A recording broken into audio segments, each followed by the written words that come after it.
Juan capítulo 20, versículo 24.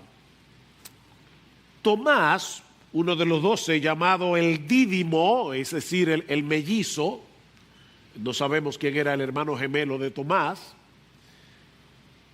pero parece que tenía un hermano gemelo. Llamado el Dídimo, no estaba con ellos cuando Jesús vino. Entonces los otros discípulos le decían: hemos visto al Señor. Pero él les dijo: si no veo en sus manos la señal de los clavos y meto el dedo en el lugar de los clavos y pongo la mano en su costado, no creeré. 8 días después, sus discípulos estaban otra vez dentro y Tomás con ellos. Y estando las puertas cerradas, Jesús vino y se puso en medio de ellos y dijo: paz a vosotros, shalom. El saludo de un judío en aquellos días. Luego dijo a Tomás: acerca aquí tu dedo y mira mis manos, extiende aquí tu mano y métela en mi costado, y no seas incrédulo, sino creyente. Respondió Tomás y le dijo: Señor mío y Dios mío. Jesús le dijo: porque me has visto, has creído. Dichosos los que no vieron y sin embargo creyeron. Y muchas otras señales hizo también Jesús en presencia de sus discípulos, que no están escritas en este libro, pero estas se han escrito para que creáis que Jesús es el Cristo, que Jesús es el Mesías, el Salvador, el Hijo de Dios, y para que al creer tengáis vida en su nombre. La muerte de Cristo y su resurrección no solo son los dos temas centrales de toda la Escritura, sino también el punto focal de la historia humana. Estos dos eventos trazan la línea divisoria entre los que se salvan y los que se pierden, entre el cielo y el infierno. Así que no es extraño que en el calendario religioso, la semana que comprende o que corresponde a esa última semana en la que ocurrieron esos dos eventos, es llamada la Semana Santa, o algunos le llaman la Semana Mayor. Ahora, la Biblia no nos manda que nosotros celebremos esta semana de alguna forma en particular. De hecho, como decía Erika al principio, nosotros como iglesia celebramos la resurrección cada domingo. Nosotros nos reunimos cada domingo a celebrar la resurrección de Cristo. Nos reunimos a recordar que Cristo resucitó. Pero independientemente de lo que el mundo haga con estos días, mis hermanos, amigos, lo cierto es que esta semana y sobre todo lo que sucedió en los últimos 3 días de esa semana, viernes, sábado y domingo, cambiaron la historia del mundo. Y desde entonces han transformado la vida de millones, de miles de millones, hasta el día de hoy. ¿Qué fue lo que sucedió con Tomás y con el resto de los discípulos, como veremos en el pasaje que vamos a considerar esta mañana en el Evangelio de Juan? Ahora, antes de pasar a considerar nuestro pasaje, permítanme tomar unos minutos para ponerlo en su contexto. 3 días después de su muerte, un grupo de mujeres se dirige al sepulcro con el propósito de ungir el cuerpo muerto de Jesús con especias aromáticas. Pero al llegar, se dan cuenta de que la enorme roca que tapaba la entrada de la tumba ha sido removida y que el cuerpo de Jesús ha desaparecido. En medio de su confusión, Lucas nos dice que 2 ángeles en vestiduras resplandecientes se colocan junto a ellas y les dicen: ¿por qué buscáis entre los muertos al que vive? no está aquí, sino que ha resucitado. Acordaos de lo que os habló cuando aún estaba en Galilea, diciendo: es necesario que el Hijo del Hombre sea entregado en manos de hombres pecadores y que sea crucificado y resucite al tercer día.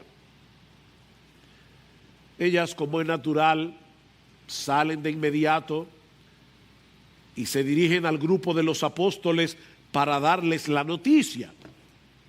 Y por supuesto ellos hicieron una fiesta de adoración ahí mismo. No, dice que a ellos les parecía locura la palabra de ellas y no las creían, dice en el versículo 11 de Lucas 24. A pesar de todas las veces que el Señor había mencionado a los apóstoles su muerte y su resurrección, los discípulos no entendían. ¿Y saben por qué? Porque ellos no podían concebir la idea de un Mesías crucificado. Ellos no podían concebir la idea de un Mesías vencido por las autoridades de Roma o por los líderes religiosos de Israel. Sin embargo, tanto Pedro como Juan deciden verificar el asunto. Así que se dirigen al sepulcro y confirman que las mujeres tenían razón. La roca había sido removida y la tumba estaba vacía. Unas horas más tarde el Señor se le aparece a María Magdalena y luego se le aparece a Pedro y luego se le aparece a dos discípulos que iban camino a Emaús, y esa misma noche aparece al resto de los discípulos, como vemos en Juan capítulo 20 versículos 19 y 20. Entonces, al atardecer de aquel día, el primero de la semana, y estando cerradas las puertas del lugar donde los discípulos se encontraban por miedo a los judíos, Jesús vino y se puso en medio de ellos y les dijo: Shalom, paz a vosotros. Y diciendo esto, les mostró las manos y el costado.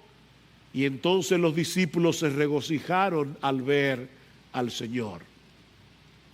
¿Notan cómo Juan resalta aquel día, el primero de la semana? Ahora, en vez de amonestarlos por haberlo abandonado durante su arresto y por poner en duda su resurrección, el Señor los bendice. Paz a vosotros. Y les muestra las marcas en sus manos y en su costado, pero Tomás no estaba allí. ¿Ven lo que uno se pierde cuando falta a la reunión de los creyentes? El que no está pierde la bendición. Y eso no se ve por internet. Pero eso es un comentario al margen. ¿Por qué Tomás no estaba allí? ¿Quién sabe? No lo sabemos. Pero cuando llega a la reunión, ya Jesús se había ido físicamente. Y los apóstoles le cuentan lo que acaba de suceder. Le decían, y el verbo implica que le decían repetidamente: el Señor está vivo, el Señor se nos apareció, el Señor estuvo aquí. Pero Tomás se resiste a creerlo, versículo 24. Tomás, uno de los 12, llamado el Dídimo, no estaba con ellos cuando Jesús vino. Entonces los otros discípulos le decían: hemos visto al Señor. Pero él les dijo: si no veo en sus manos la señal de los clavos, y meto el dedo en el lugar de los clavos y pongo la mano en su costado, no creeré. Y esta es una doble negación. Que en el texto original significa algo como esto: de ninguna manera, no creeré, a menos que ese Jesús que ustedes dicen que se apareció me muestre evidencias contundentes de su resurrección. Donald Carson escribió un libro titulado Escándalo, la cruz y la resurrección de Jesús, en el que hace un estudio fascinante de este pasaje del Evangelio de Juan. Y yo debo decir, por justicia, que algunos de sus encabezados, algunos, me encantaron tanto que influyeron, aunque no los copié literalmente, pero influyeron en mis encabezados, y quiero decirlo por justicia. Habiendo hecho esta aclaración, veamos en primer lugar el reto de un discípulo decepcionado. De un escéptico, perdón, el reto de un escéptico decepcionado. Ahora, yo sé que algunos, sobre todo los más pequeños, pueden ser que se estén preguntando, ¿y qué significa la palabra escéptico?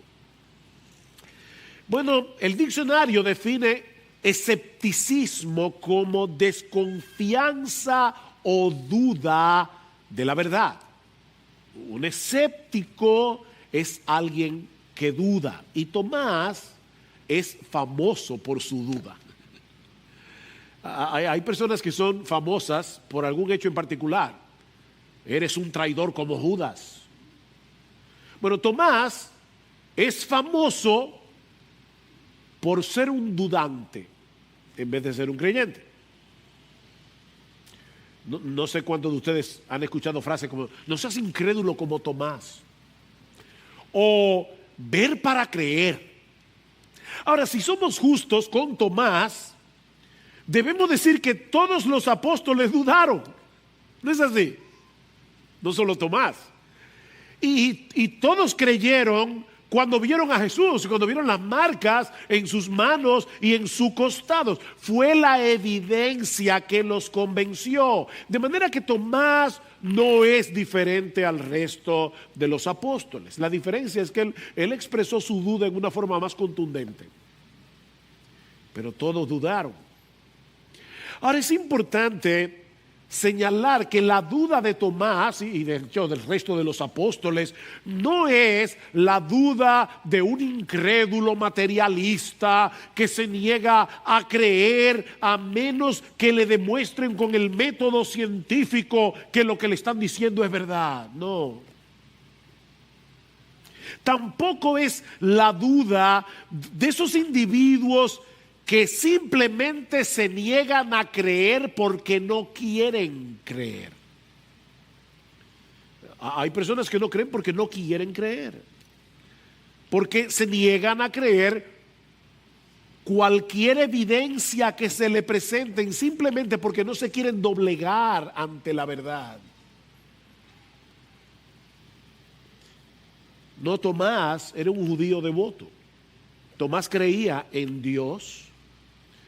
Tomás creía que Dios era capaz de hacer milagros. Él había leído su Biblia. Él sabía que Dios podía resucitar. En el Antiguo Testamento hay algunas resurrecciones. El problema de Tomás no era filosófico. El problema de Tomás era emocional. Tomás tenía una duda emocional.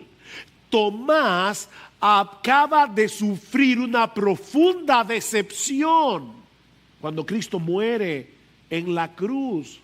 Él había renunciado a todo para seguir a Jesús durante casi 3 años y medio de su vida. Él había creído de todo corazón que Jesús era el Mesías, que los profetas anunciaron, y ahora resulta que muere como un criminal colgado de una cruz.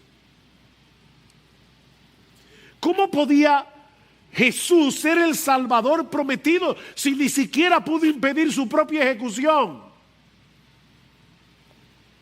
Por eso es que Tomás tiene el tema de los clavos y las marcas en el costado, lo tiene tan claro en su mente. Cuando Jesús murió en la cruz, ahí murió la esperanza de Tomás. Tomás reaccionó como cualquiera de nosotros habría reaccionado de haber estado en su lugar. Miren, mis hermanos, muchas de las dudas que nosotros tenemos son producidas por expectativas irrealistas, por falsas expectativas. Nosotros tenemos falsas expectativas acerca del amor de Dios. Si Dios me ama, todo tiene que salirme bien. Y cuando las cosas comienzan a salir mal, entonces Dios no me ama. Yo tengo una falsa expectativa del amor de Dios. Tenemos falsas expectativas del matrimonio. Se casaron y fueron felices y comieron perdices. Yo no sé quién se inventó eso. Perdón, yo no soy infeliz en mi matrimonio, para que no... Lo que estoy diciendo es que todo el mundo que esté casado de más de un día sabe que en el matrimonio hay diferencias. Hay cosas que resolver, o no es así. Tenemos falsas expectativas. ¿Por qué te divorciaste? No encontré en el matrimonio lo que estaba buscando. ¿Y qué es lo que estaba buscando? Falsas expectativas. Tenemos falsas expectativas de la iglesia. Cuando nosotros nos convertimos al Señor hace ya 42 años, yo pensaba de verdad, wow, he llegado a la sociedad perfecta. Aquí todo el mundo se quiere, se ama, nadie chismea del otro. Hasta que llega, ¡pum!, el golpe de la realidad. La iglesia es una sociedad de pecadores redimidos que todavía no han sido glorificados.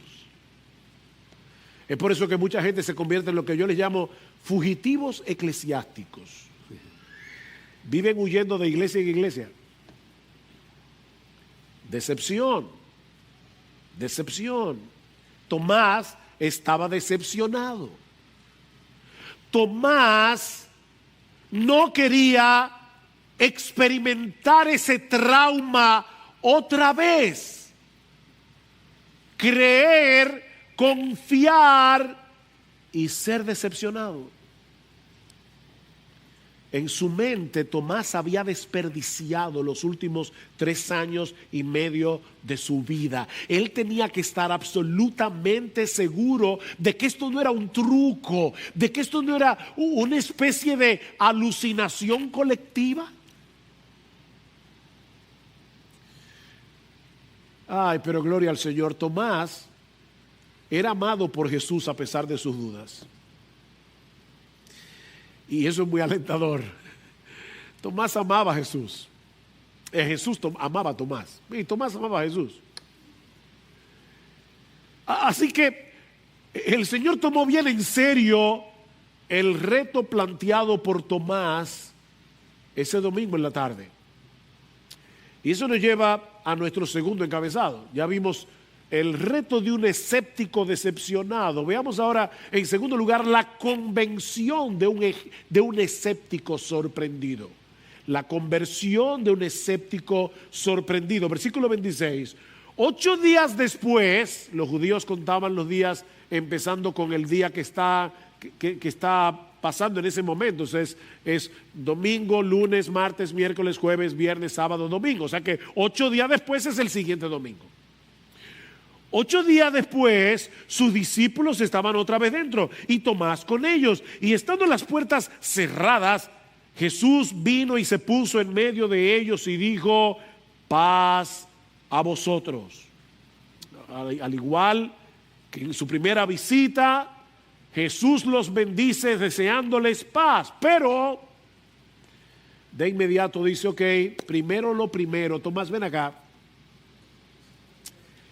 Versículo 27, luego dijo a Tomás: acerca aquí tu dedo y mira mis manos, extiende aquí tu mano y métela en mi costado, y no seas incrédulo sino creyente. Y respondió Tomás y le dijo: Señor mío y Dios mío. Noten, mis hermanos, que Tomás no se limitó a decir simplemente: Jesús, eres tú, estás vivo. No. Cuando Tomás vio a Jesús, su conclusión inmediata es que se encontraba delante de su Señor y de su Dios. Por eso cae a sus pies para adorarle. Tomás pasó de la duda a la fe, de la negación a la adoración, de la demanda a la sumisión. Ahora, no debemos olvidar que entre el versículo 25 y el 26 hay una semana de por medio. Eso es importante. Y podemos presuponer lo que estuvo en la mente de Tomás durante esos días entre un domingo y el otro. Y si fuera verdad que Jesús resucitó, y si fuera verdad que apareció a las mujeres y a los discípulos que iban camino de Emaús y al resto de los apóstoles, y si fuera verdad.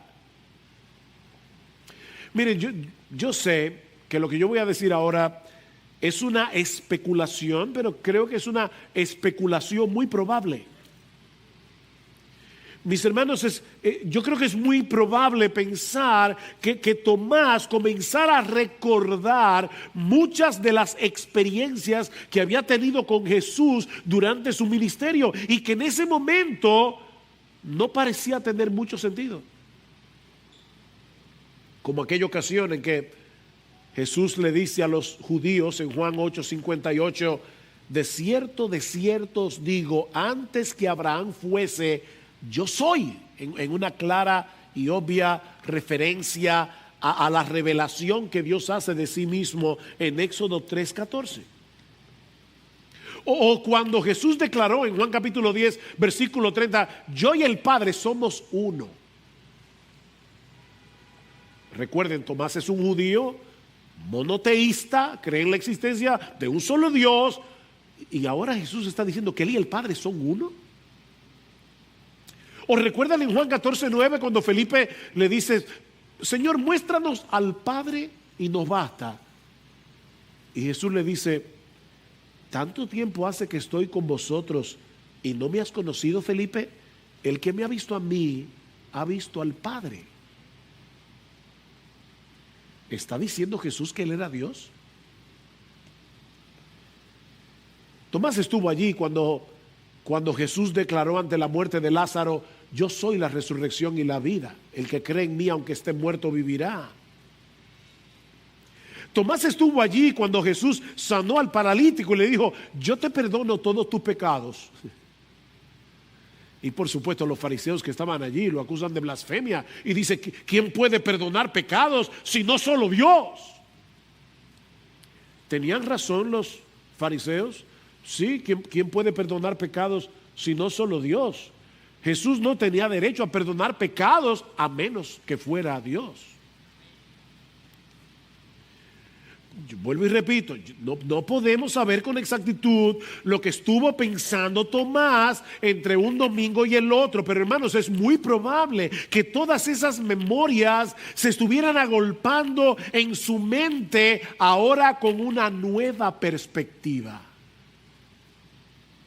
Aparte de que Tomás no pudo haber tomado a la ligera todos esos reportes acerca de la tumba vacía y de las apariciones de Jesús. Si él estaba vivo, como ellos decían, no podía haber otra explicación. El que murió en la cruz del Calvario el viernes en la tarde era el Dios encarnado. Jesús tenía que ser Dios y hombre a la vez. No hay otra opción. Tomás está probablemente pensando en todo esto hasta que llegue el próximo domingo.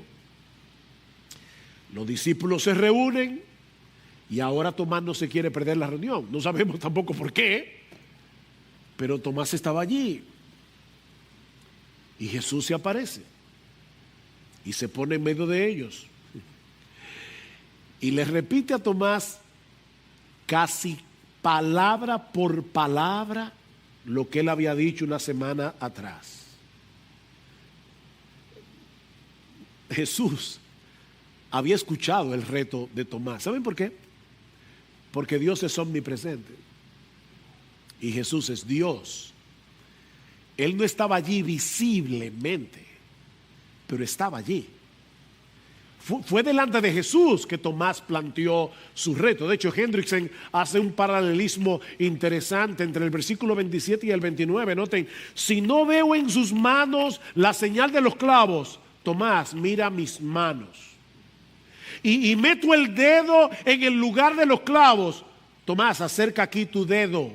Y pongo la mano en su costado, Tomás, extiende tu mano y métela en mi costado. No creeré, Tomás, no seas incrédulo sino creyente. ¿Ven el paralelismo? De ahí la extraordinaria confesión de fe de Tomás. Señor mío y Dios mío. Noten, mis hermanos, que esto no es un mero reconocimiento de que Jesús es el Señor, lo cual ya sería extraordinario, porque para el judío la palabra Señor era la que ellos usaban para referirse a Jehová en el Antiguo Testamento. Tú eres Jehová, tú eres Dios. No es eso lo que Tomás está diciendo. Esta es una confesión intensamente personal. Señor mío y Dios mío. Y lo sorprendente es que Jesús no corrige a Tomás. Jesús no le dice, no, Tomás, espérate, te confundiste. No. Él no trató de impedir que Tomás lo adorara, porque Él es el Dios de gloria. Él es el Dios de gloria que se hizo hombre para pagar por nuestros pecados en la cruz. Miren, mis hermanos, ahora mismo me siento tan impotente, tan limitado para poder expresar lo que acabo de decir. Miren, mis hermanos, yo tengo el temor, y el temor viene porque conozco mi propio corazón. Yo tengo el temor de que esa frase, el Dios de gloria se hizo hombre para morir en una cruz, sea algo que escuchamos tantas veces en la iglesia, que ya no produzca en nosotros la sorpresa, el asombro, la emoción que un hecho de esa magnitud debería producir. Dios se hizo hombre y se metió en el vientre de una mujer. El Dios de gloria se hizo bebé por amor a ti y por amor a mí. ¡Wow! Aleluya, gloria a Dios. Eso es lo que debería producir. Aleluya, sea Dios alabado, sea su nombre bendito. Dios se hizo hombre. Wow. Mis hermanos, ¿qué otra cosa podemos hacer? ¿Qué otra cosa podemos hacer que no sea postrarnos en su bendita presencia y entregarle por entero nuestra vida? ¿Acaso es posible darle un poco de devoción a aquel que se dio por entero? Por amor a ti y a mí.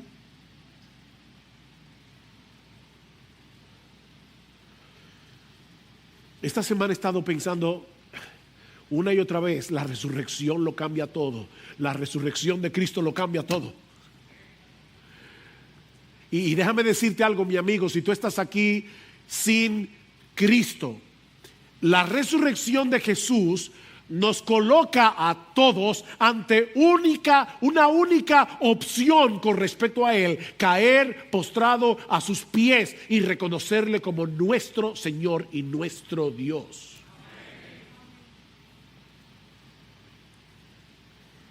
Tú eres mi amo, tú eres mi dueño, tú eres el único objeto de mi adoración, el único objeto de mi confianza, de mi obediencia, de mi amor. Me someto por entero a ti. Eso es lo que implica la confesión de Tomás. Mi Señor y mi Dios. Si te tengo a ti, yo tengo todo lo que necesito. Te tengo a ti. Yo no espero encontrar ningún deleite en este mundo fuera de ti. Tú eres mi Señor. Tú eres mi Dios. Y esta declaración de Tomás cierra el círculo con el que comienza el Evangelio de Juan. ¿Se dan cuenta? Hay una intención en Juan. En el principio era el verbo era con Dios, el verbo era Dios, y ahora por primera vez encontramos a un ser humano postrado ante Jesús y reconociendo exactamente eso. Tú eres mi Señor y tú eres mi Dios. Tomás, el dudante, es el primero en el Nuevo Testamento que confiesa abiertamente la divinidad de Jesús. El primero.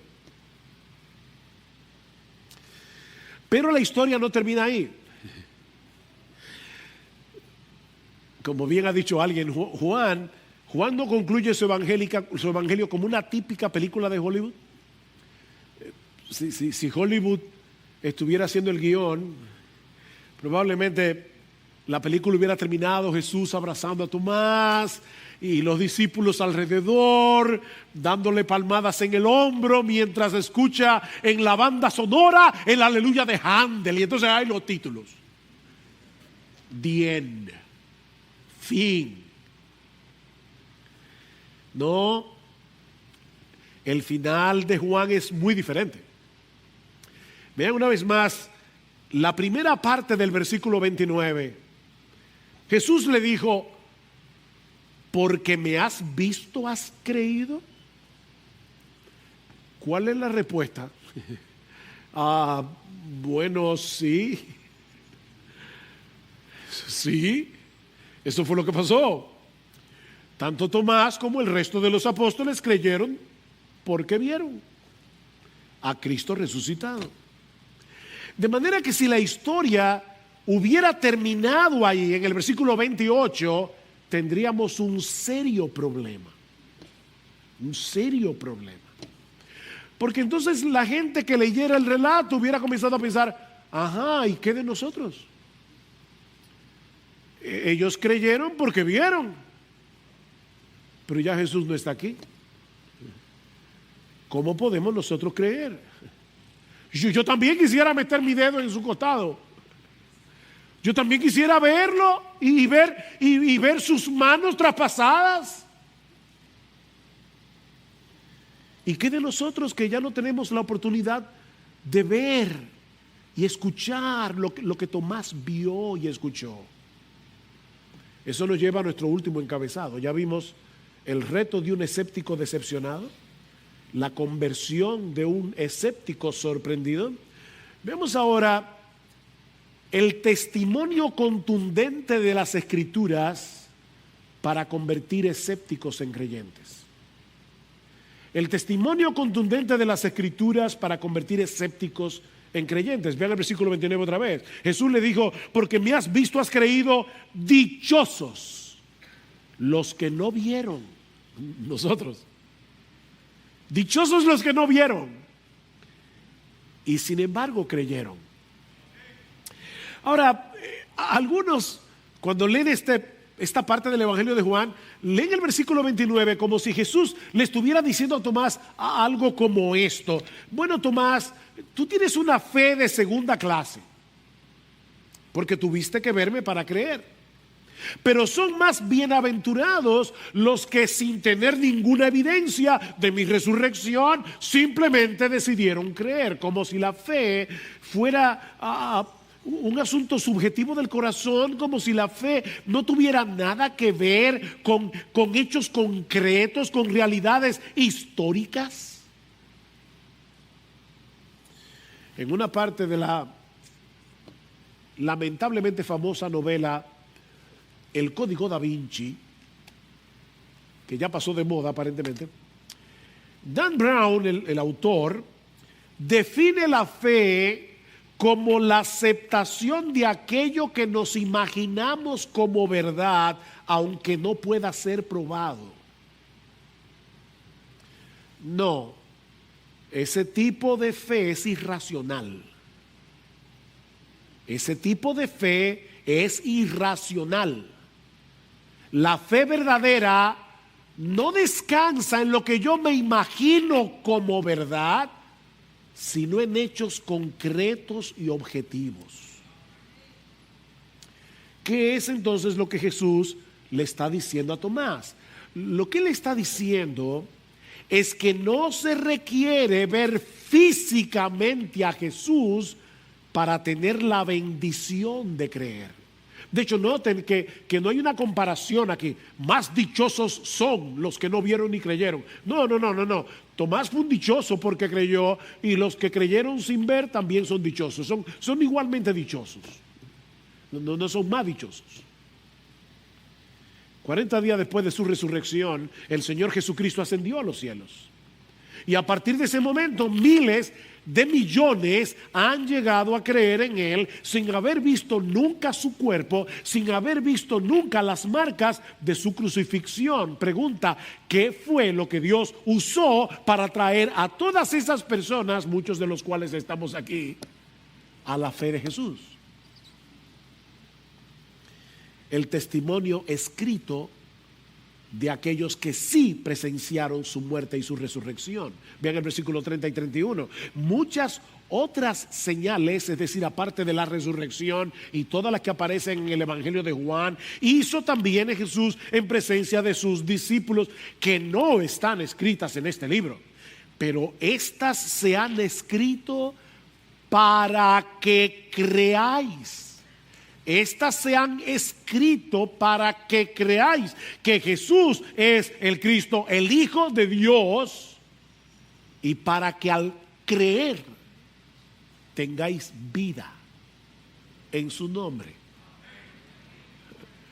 Wow, ¿solo creyendo? Sí, solo creyendo que Jesús es el Cristo, el Mesías, el Salvador, el Hijo de Dios, la segunda persona de la Trinidad encarnada, que murió en una cruz por nuestros pecados y resucitó al tercer día, para que creáis y tengáis vida en su nombre. La fe viene por el oír, y el oír por la palabra de Dios. Mis hermanos, ese es el propósito por el cual Juan escribió su evangelio, para que creáis. Estas se han escrito aquí en este libro, para que creáis. Nosotros, mis hermanos, somos esos bienaventurados que sin haber visto físicamente a Jesús, hemos creído por el testimonio de las Escrituras. ¿Significa eso que nosotros hemos creído sin evidencia? No. La fe no opera en un vacío. La fe opera a través de la evidencia irrefutable de la palabra de Dios, escrita bajo la inspiración del Espíritu Santo.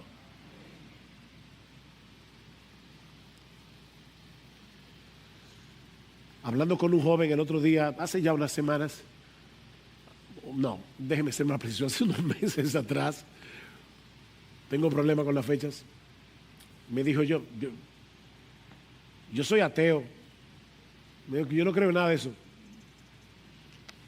Y yo le dije, mira, quizás tú me digas a mí, pruébame que la Biblia es la palabra de Dios.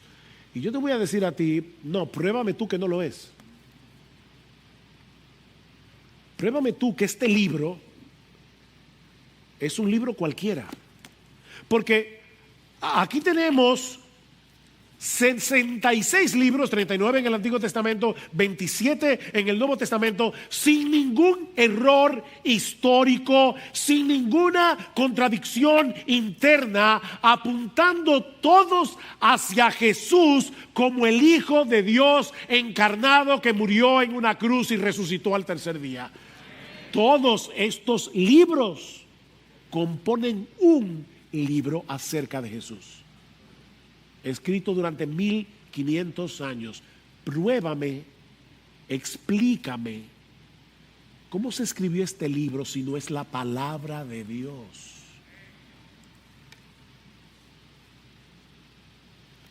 De hecho, ese fue el argumento de Jesús a los discípulos que iban camino de Emaús, ¿se acuerdan? Nosotros creíamos que este Jesús que fue crucificado era el que iba a redimir a Israel. Oh insensatos y tardos de corazón, para creer todo lo que los profetas han dicho. No era necesario que el Cristo padeciera todas estas cosas y entrara en su gloria, y comenzando por Moisés, el que escribió los primeros 5 libros de la Biblia, comenzando por Moisés y continuando con todos los profetas, les explicó lo referente a él en todas las escrituras. Todo el Antiguo Testamento apunta hacia Jesús y predijo de manera particular su muerte y su resurrección.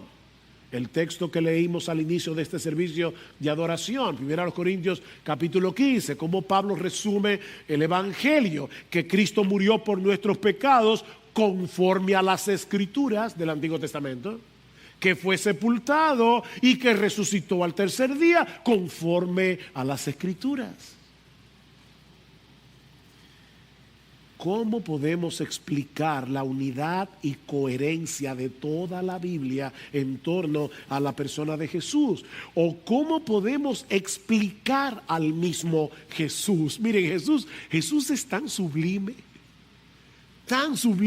que ningún ser humano pudo haberse inventado un personaje como él.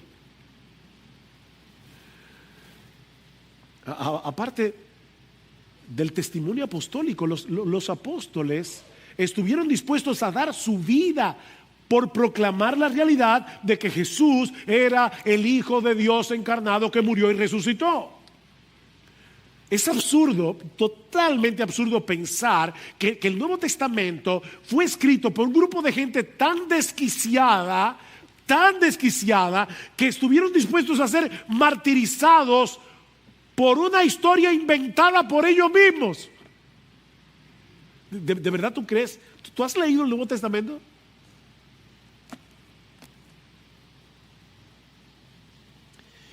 Y por supuesto, en esa cadena de testigos no podemos dejar de mencionar a Saulo de Tarso. Saulo fue un enemigo y perseguidor de los cristianos, pero terminó proclamando el evangelio que antes perseguía y escribiendo la mayor parte del Nuevo Testamento. Pregunta cómo se produjo ese cambio tan radical de Saulo el perseguidor al apóstol de Jesucristo.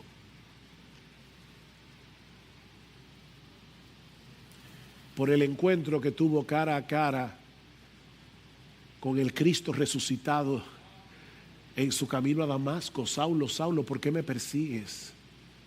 ¿Quién eres, Señor? Yo soy Jesús a quien tú persigues, Saulo. Dura cosa te es dar coces contra el aguijón. No sigas dando patadas contra el aguijón. Te estás haciendo daño a ti mismo. Y a todo esto debemos añadir el poderosísimo testimonio de la tumba vacía, porque los romanos y los judíos habrían podido destruir el cristianismo desde su inicio. ¿Cómo? Mostrando el cuerpo muerto de Jesús. Pero no pudieron. ¿Saben por qué? Por la sencilla razón de que 3 días después de su muerte ese cuerpo ya no estaba allí. Cristo resucitó. Cristo resucitó. Cristo resucitó.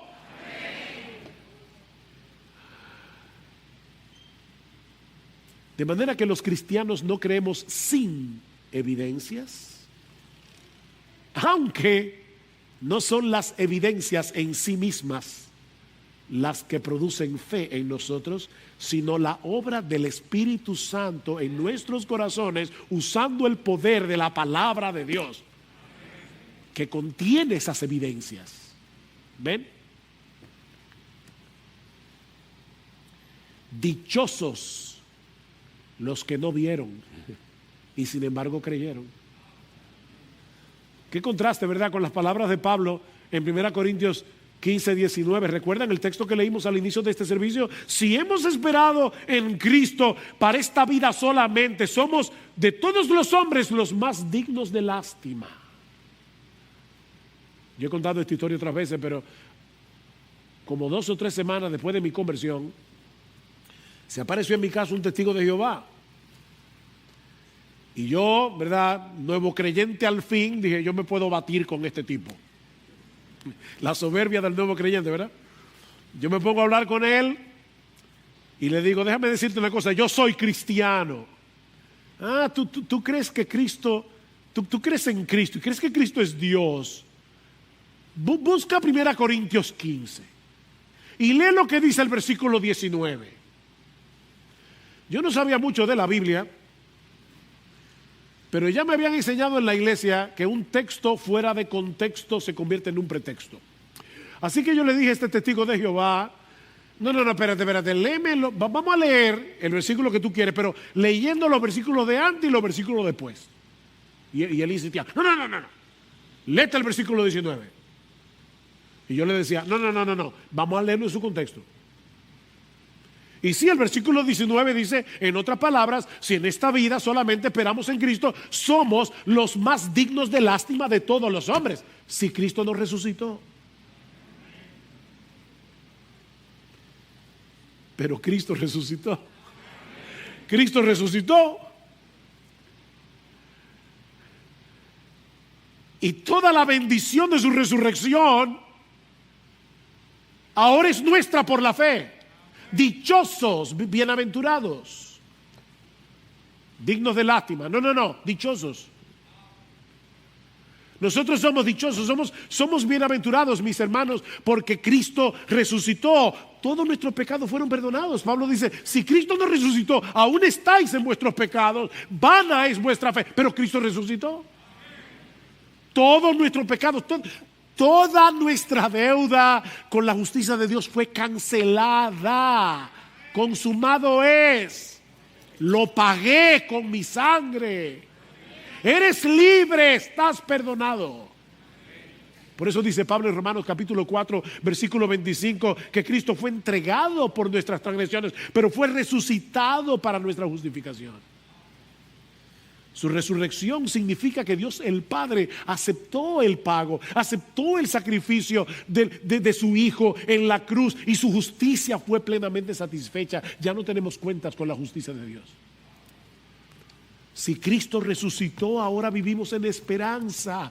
Primera de Pedro capítulo 1, bendito sea el Dios y Padre de nuestro Señor Jesucristo, quien según su gran misericordia nos ha hecho nacer de nuevo a una esperanza viva. Nosotros fuimos regenerados, hemos nacido de nuevo para tener una esperanza viva mediante la resurrección de Jesucristo de entre los muertos.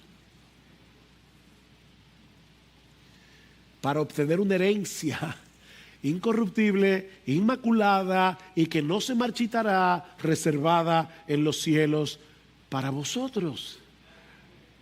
Mira, mi hermano, yo no sé las aflicciones que tú puedas estar pasando en este momento, pero ¿sabes qué? Nosotros tenemos una esperanza viva porque hemos confiado en un Salvador que está vivo.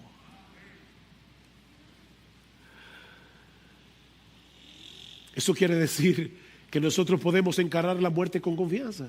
¿Qué es lo peor que le puede pasar a un ser humano? Morirse. Pero no para nosotros. No para nosotros. La resurrección de Jesús le quitó a la muerte su poder. ¿Qué dice Pablo en 1 Corintios 15? Devorada ha sido la muerte en victoria. ¿Dónde está, oh muerte, tu victoria? ¿Dónde, oh sepulcro, tu aguijón? Si el aguijón de la muerte es el pecado y el poder del pecado es la ley. Pero a Dios gracias que nos da la victoria por medio de nuestro Señor Jesucristo. No es solamente que Él es un Salvador victorioso, es que nosotros tenemos victoria en Él. Él venció la muerte por medio de su resurrección y nos hace partícipes de su victoria por medio de la fe. Y ahora yo te pregunto, ¿crees tú que Jesús es el Cristo? ¿El Mesías? Que siendo Dios se hizo hombre para obedecer la ley en nuestro lugar y pagar por nuestros pecados. ¿Tú crees eso? Porque si tú crees eso, Mira lo que dice el versículo 31 otra vez.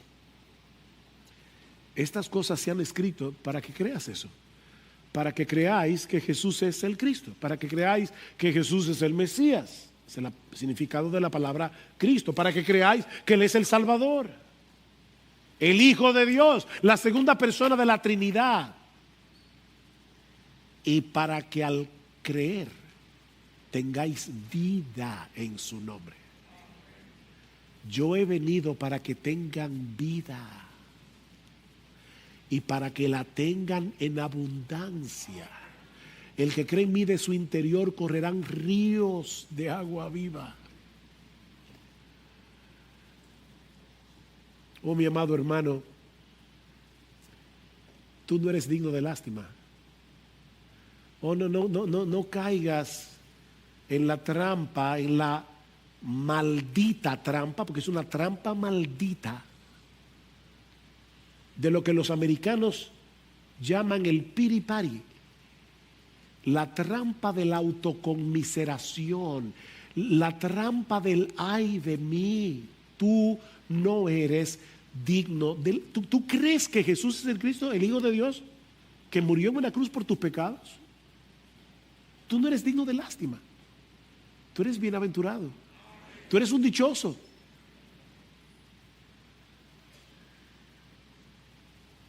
Resucitó y muerte venció. Oh, canta, aleluya. Esa es la buena noticia del Evangelio, que la salvación es por gracia, por medio de la fe en la persona y la obra de Jesús. Porque de tal manera amó Dios al mundo, que ha dado a su Hijo unigénito, para que todo aquel que en Él cree no se pierda, mas tenga vida eterna. Ah, mi amigo, pero si ese no es tu caso, si aún no has venido a Cristo en arrepentimiento y fe, poniendo en Él toda tu confianza y reconociéndole como tu Señor, tu amo, tu dueño, como tu Señor, el que tiene derecho absoluto sobre ti, como tu Señor, tu amo, tu dueño y tu Dios, entonces no seas incrédulo, sino creyente. No seas incrédulo. Mira, mi amigo, una cosa es la duda de aquel que no quiere ser convencido por argumento alguno para poder seguir viviendo su vida en total independencia de Dios. Y otra muy diferente, la duda del que está buscando una respuesta como Tomás. Son dudas muy diferentes. ¿Cuál es la duda tuya?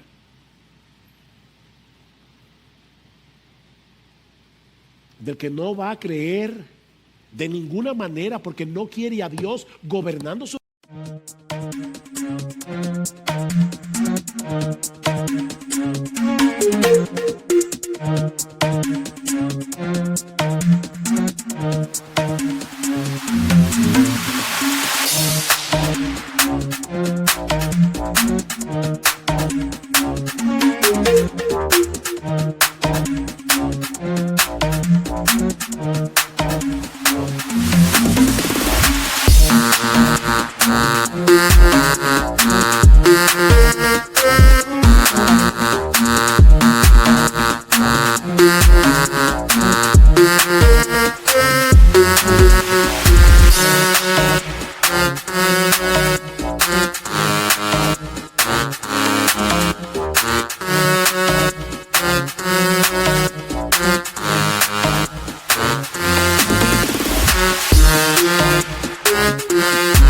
su vida, o de aquel que cuando encuentra la verdad la abraza de todo corazón. Mi amigo, Jesucristo resucitó. Esa es una muy buena noticia para los creyentes, pero es una terrible noticia para aquellos que no quieren creer. Porque no te confundas, óyeme, tú no crees porque tú no quieres creer.